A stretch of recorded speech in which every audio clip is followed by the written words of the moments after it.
Attends, ça c'est mieux? Voilà. L'avantage de faire du web, tu peux faire du light et du dark en même temps. Hop. Donc bonsoir à tous, je vais vous parler de CI, donc d'intégration continue, de cache. Je vais vous parler aussi un petit peu de comment économiser du temps, des sous, de l'énergie avec nos processus d'intégration continue en utilisant un outil qui s'appelle TurboRepo. Donc je me présente, je m'appelle François, je suis développeur web freelance depuis 6 ans maintenant. Je suis aussi contributeur open source à quelques projets front et back. On va d'abord parler du coup de dans quel contexte on peut utiliser ce genre de choses. C'est un outil qui s'agit de fonctionner autour des monorepos. Donc, petite définition, c'est quoi un monorepo? Un monorepo, monorepository, c'est quand on a plusieurs... Ouais, ma souris, ouais, ma souris est noire là du coup. C'est pas grave. Quand on a plusieurs projets dans un seul repo Git, donc plusieurs projets qui peuvent être liés ou non, on peut avoir des librairies, on peut avoir des délivrables comme des applications, des serveurs, des choses comme ça, dans un seul dépôt de code, avec un seul historique Git commun à tout le monde, et un seul CI/CD, donc processus d'intégration continue, de déploiement continu global à tout le monde, et plusieurs équipes qui vont venir graviter autour de tout ça. Un exemple classique, c'est celui de Google, qui doit faire quelques dizaines, voire peut-être même centaines de gigas, et où toutes les équipes de Google travaillent sur un seul repository commun à tout le monde. Ils ont plein d'outillages qui est fait pour gérer ce bordel monstre, et ils s'en sortent plutôt bien apparemment. Donc il y a beaucoup de grandes boîtes en fait qui ont préféré passer sur ce système, parce qu'arriver à orchestrer plein de petits repositories pour plein de projets et partager du code entre les trucs, c'est très compliqué. Donc le principe du monorepo est arrivé il y a une dizaine d'années à peu près comme un standard pour arriver à manager ce genre de choses. Et donc on a une CI pour les gouverner tous. Notre CI, notre intégration continue, elle va tourner sur des événements du type j'ai pushé un commit, j'ai ouvert une pull request, j'ai mergé une pull request, j'ai ouvert une issue, ce genre de choses.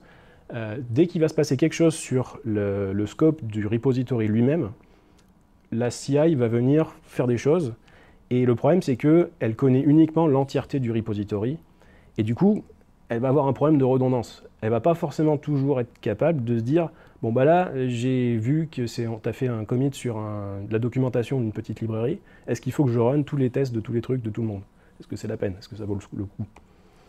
Donc, TurboRepo est venu comme une solution pour principalement des projets qui font du JavaScript, donc du front, du back en JS, Node.js, etc., pour arriver à paralléliser un petit peu tout ça et éviter de faire du travail inutile. Son principal argument, c'est d'utiliser du cache pour éviter de refaire la même chose plein de fois.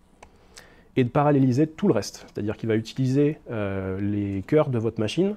Généralement, quand vous avez des outils en JS qui sont monothread, ça ne sert à rien d'attendre que les uns aient fini pour les faire à la suite. Vous pouvez paralléliser tout ça sur le nombre de cœurs disponibles de votre machine et que ça aille un peu plus vite. Mais le principe de base, c'est si tu n'as pas besoin de faire le taf, c'est pas la peine de le faire. Donc TurboRepo, ce n'est pas... Il y a eu un petit peu de confusion sur tout l'outillage, principalement JS, parce qu'il y a beaucoup de pièces qui bougent.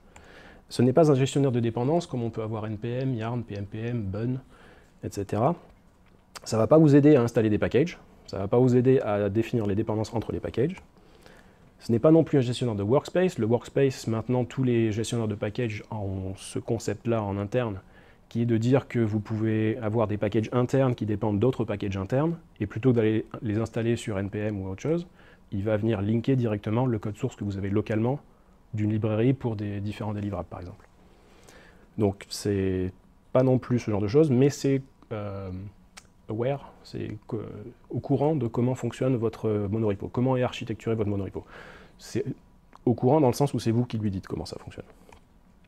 C'est principalement un gestionnaire de tâches, en fait. Tous les scripts que vous avez dans vos packages de .json, builder mon code, runner un linter, tester, enfin lancer les tests sur mes différents trucs, c'est ça les tâches en fait que TurboRepo va venir optimiser. Donc, on a dit que ça utilisait du cache. Pour utiliser du cache efficacement, ça utilise des entrées sur lesquelles il va venir vérifier si c'est pareil ou pas. Donc ça va être l'état de vos sources. Il ne va pas regarder forcément des timestamps ou quoi que ce soit. Il va hacher tout le contenu de vos fichiers. Donc il va regarder, est-ce que le contenu du fichier a changé? Je me fous de quand est-ce qu'il a été changé ou pas, par Git ou quand tu as fait un branch switch ou quoi que ce soit. Il va juste regarder est-ce que le contenu est le même. Il va aussi se baser sur l'environnement, parce qu'il peut y avoir des choses dans votre code source qui vont dépendre de l'environnement, ou de l'architecture. Par exemple, si vous buildez quelque chose pour Mac versus pour Linux, si c'est un binaire natif, ça va demander à cacher différemment. Donc toutes ces entrées vont devoir être décrites à TurboRepo pour lui dire ça fonctionne comme ça. En sortie, vous allez récupérer, quand vous lancez vos scripts, des artefacts, donc votre code source minifié, compressé, etc. Et les logs qui ont été générés pendant que vous avez appelé la commande. Et en fait, lui, ce qu'il va faire, c'est qu'il va hacher tout ça, les entrées, récupérer une clé, stocker les artefacts et les logs, et vous les replay quand il y aura un hit. Donc je vais vous expliquer ça, tout ça. Et un gros avantage, on en parlera tout à l'heure, c'est la distribution du cache aussi. Donc là, je vais repasser en dark mode, je suis désolé, parce que sinon, on ne va pas voir ce qui se passe. Le principe, du coup, vous avez une petite commande, la commande build, à exécuter sur l'entièreté de votre monorepo. Donc tous vos projets, vous voulez les builder. Mais vous ne savez pas ce qui va vraiment avoir changé ou pas. Turbo, en fait, ce qu'il va faire, c'est que la première fois que vous le runez, il n'y a aucun cache de disponible, donc cache miss, c'est le premier élément. Il va calculer un hash de toutes les sources qu'il va voir passer, sur tous les projets qui ont un script build dans vos trucs. Il va aller regarder dans son cache qui est vide pour le coup ici, il va dire bah, j'ai rien trouvé. Donc il va déléguer ça au moteur du dessous, qui est le npm run du script. Le script va générer ses artefacts, va générer des logs, et Turbo, il va venir packager tout ça, donc les artefacts et les logs, dans un zip qui va aller mettre sous la clé de cache qu'il a calculée en fonction de l'état dans lequel il était. Donc ça vous donne un temps qui est assez long, mais qui est exactement le même que ce que vous auriez eu avant d'utiliser TurboRepo. Ce qui est cool, c'est que le jour où vous revenez dans le même état et vous relancez la même commande, vous récupérez exactement la même clé de cache, et là, plutôt que d'aller refaire la même chose, bah, il va récupérer directement les artefacts dans le cache, replay les logs, et réhydrater tout ce qu'il a mis, tout votre dossier dist, ou etc., dans votre file system. Et donc un truc qui peut être vraiment pas mal, parce qu'un cache c'est bien, mais un cache partagé, c'est mieux.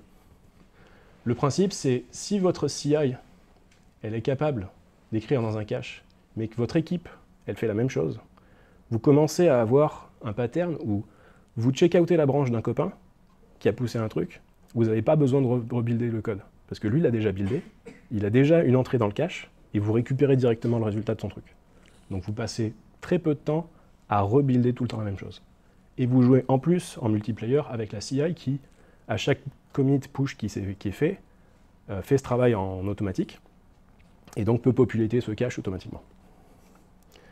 Donc on accélère non seulement notre processus d'intégration continue, mais on accélère aussi les équipes, et on peut avoir des CI qui sont assez parallélisables, dans le sens où on peut faire plein de choses en parallèle qui vont chacune utiliser le cache et permettre de tester plein d'autres trucs.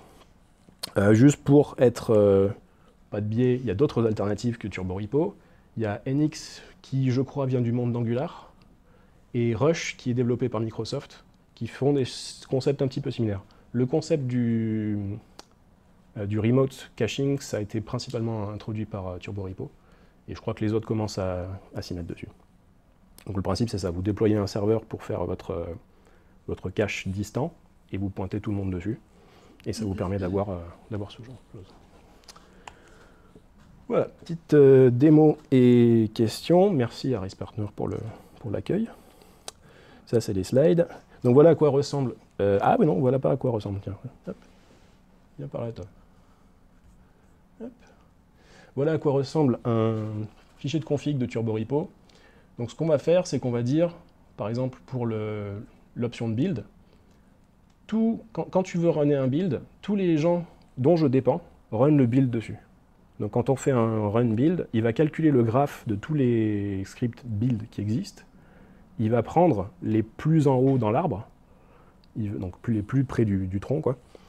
Il va venir builder ceux-là, puis ensuite il build leurs enfants, puis les branches, etc., jusqu'à arriver aux feuilles de l'arbre. Avec cette convention de Caret. Puis ensuite, vous pouvez définir quels sont les inputs et outputs de ce que vous voulez mettre dans votre cache. Donc, quels sont les outputs que vous voulez récupérer après.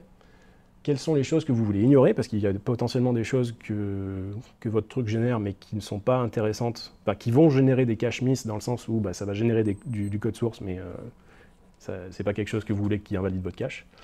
Et voilà. Et donc, en écrivant en fait avec un fichier de config dont la documentation est sur le site, vous pouvez avoir un système qui est très efficace. Et vous pouvez gagner pas mal de temps avec ça.